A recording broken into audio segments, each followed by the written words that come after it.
let's talk about do's and don'ts in supplier negotiation and how to make sure that you're actually going to get the best deal possible. So of course you can have higher margins and have the best quality product. So let's go. Hey, it's me, Karina. Welcome back to my Amazon FBA channel.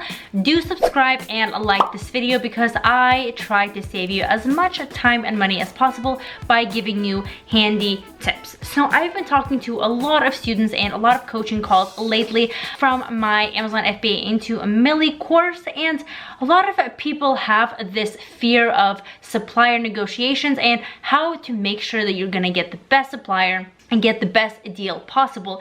And I just want to share a few tips with you, and I'm actually going to also make my supplier template available to you, the initially contacting suppliers template, what you would say to them when you are beginning to source your product. These templates are usually only available to my course students, but I'm attaching this one below just because I want to ease your pains and your worries when negotiating with suppliers.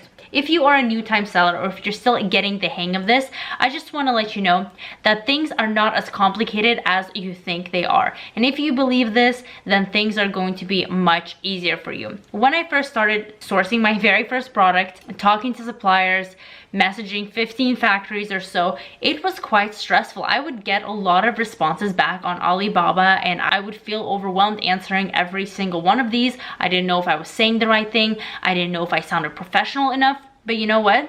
After doing all of that and still being uncertain, everything turned out just fine. You don't have to go overboard and you don't have to be worried because they want your business just as bad as you want a good product. They are happy to help you, and that's kind of what you have to keep in mind. If you have that mentality in place, you will not fear communicating with suppliers. You don't have to position yourself as this crazy business that's doing millions and millions of dollars of sales, but they're just happy to receive your business as long as you portray yourself as a professional person that's actually serious and not just going to order like a few units and then they'll never hear from you again. Then you're going to be fine. The chances of you getting scammed, and which a lot of people are worried about, that they're going to send in an X amount of money to a supplier and then never hear from them again, they're just so low, and there's so many things you can do to prevent that. For example, you can pay through trade assurance, which is inside Alibaba, which holds your money, and if something's wrong, they pay you back. You don't have to pay the full 100% of it either. You can pay 30% down, or you can pay with PayPal with your credit card being as a secondary backup. So PayPal has insurance if you are marking it for paid as for goods and services, and your credit card is a second barrier because if you do get scammed or anything, you can get a chargeback with your credit card company. But that's honestly not something that happens very common, and when you negotiate with suppliers, like, you would not have that concern. So if that's your concern, then don't be worried. As far as getting the best quality product and the best quality price, I do have my template. Like I mentioned, please do download it. You'll find it really helpful even if you're not negotiating with them right this second. Next time when you have your product out,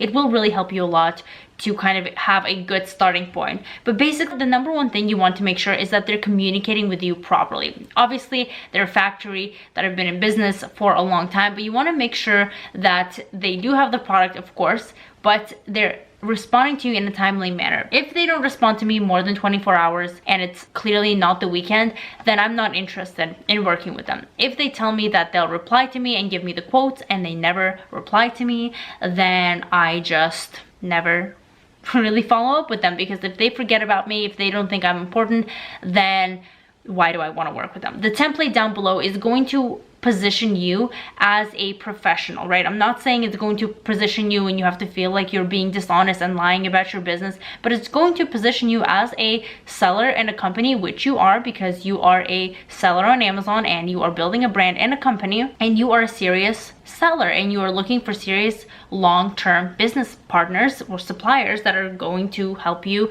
scale your business. And if you present yourself in that way, you should have no worries. The thing with negotiations is they are willing to give you a good price without cutting into their margins or sacrificing the price of the product. So remember this, you get what you pay for. If you keep pushing them and negotiating them, you're going to eventually hit a point where you're cutting into their profit margins, and they don't want that. They still have their bills to pay. They have to pay for the supplies, they have to pay for the factory, for, you know, employees. So they're not going to want to go below a certain quote. Of course, when you first talk to them, they're going to give you some absurd, unreasonable amount, quote you on that, but that's not something you want. And of course, you can negotiate down, but it comes to a point where they're literally doing the best they can do, and they're also a business. So you have to think about that. You have to think about long term as well. Is saving a few pennies, like if you really calculate, if you bring it down 5 cents, yeah, you could say like, okay, it really compounds if I sell 1,000,000 units, but you're probably never going to sell 1,000,000 units of the product. You might sell even 10,000 a month. Okay, that's not, you're not really saving that much with that 5 cents. And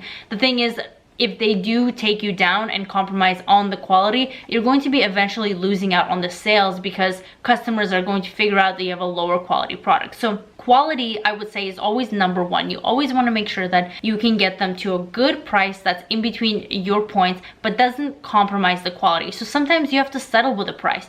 I know in your mind you say, okay, it would be great if it was this amount, that would make me X amount of margins and be profitable. But sometimes what you have in your head is just not realistic for the factory, and you can't force them to give you that product at that price. And if they do go down to that price, again, they're going to compromise the quality. The second biggest tip I want to give about supplier negotiations is negotiating the minimum order quantity as opposed to negotiating the actual price of one single unit. Okay, because think about this, when you ask them, you get tiers of how much a product costs. There is the 0 to 100 units, there is the 101 to, let's say, 500, there is 501 to 1,000, and then there's 1,000 and above to even like 5,000 and above, right? And of course, the more in bulk you order, the more the price goes down. But from my experience, it's never really gone down that significantly. It's not like you're going to be saving $3 or $4 per unit if you order like 100 versus 5,000. The reason we ask them for that range is to kind of see how low they're willing to go. But a lot of the times, especially if you are new, you're not going to be ordering 5,000 of inventory, right? You're going to be ordering, I don't know, however much you are, under 500 most likely, hopefully, if you're testing the market. And if you try to get them to give you the 5,000 plus price for a really small minimum order quantity, for example, if you're ordering anything like in the couple hundreds, that's really low for them, because they're already, some factories don't like giving small MOQs. They just literally, their minimum order quantity is like 1,000 or 500. And if you negotiate down, you have to think, what's more important to me? Is it more important to me to save a few pennies on one unit? Or is it more important to me to lower my risk, and instead of ordering 1,000 up front, I can firstly negotiate with them to give me a 300 MOQ. And that's my priority when I'm talking to factories, especially when I'm testing markets. And that's kind of what I teach my students in my private label course, which is linked down below if you're curious, is I teach them, okay, let's assess risk. How much risk are you willing to take with this product, with this market? And if you are trying to order 300 units, then you want to make sure that your priority is for the factory to be able to lower your order to 300 units on your first order, as opposed to ordering 1,000. Because really, do the math here. If you order 300 and say it's for 20 cents higher per unit than you would have gotten if you ordered 1,000 in bulk, right? And say the market tanks, it changes by the time your inventory gets there, you didn't do enough research, anything could happen, right? Anything.